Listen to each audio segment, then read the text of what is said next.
Well, it seemed to work that way in Texas yesterday. Ryan Cleckner is an attorney and former Army Ranger, and he joins us now. Ryan, just on the sniper side of you, when you look at the matching firepower here, the distance, how would you rate what Mr. Wilson did in his church yesterday?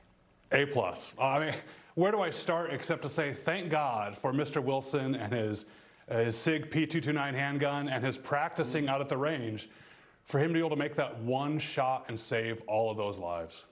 Well, let me put to you the Joe Biden point, because Joe Biden's point seems to be that fellas like him need armed security details. He has his Secret Service detail. Yep. I believe he swims naked in front of them most mornings, which is not something I'd want to see first thing if I were a Secret Service agent. But that he needs armed security, and Right. everybody else can do without and can just call 911. You're right. This is exactly why we have the Second Amendment, so that we can defend ourselves against those that wish to do us harm. And to talk about how great Governor Abbott was for passing this law, which he is and he was, but it bothers me that we even have to celebrate the fact that he passed a law that gave them the right to carry guns in church. No, guys, our constitutional rights belong to us before the government.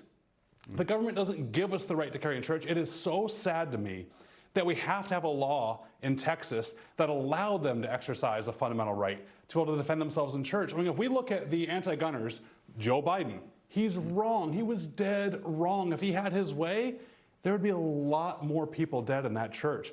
Or we have some anti-gunners like Sharon Watts, who says that it was only happened because it was allowed to happen by Governor Abbott, who allowed guns in church. Criminals aren't allowed to do anything with laws. Well, I've talked about this before, that the very definition of a criminal is they don't obey laws. Right. No law allowed that bad guy to walk into a church and kill people. It's sad that we had to have a law to allow them to defend against that.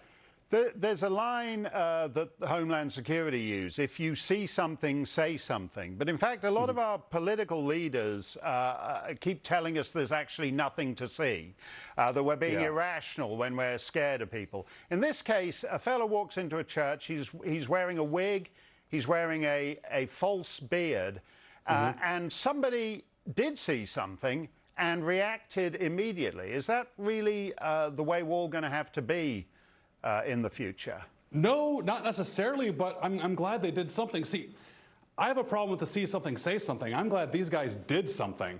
You know, the police are 15 minutes away when seconds count. They're heroes. I'm glad we have them, but we're responsible for our own safety until they get there.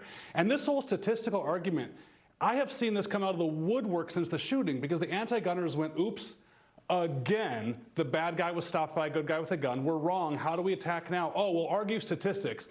This is so rare. You pro-gun people are crazy to worry about this. Well, you can't have it both ways.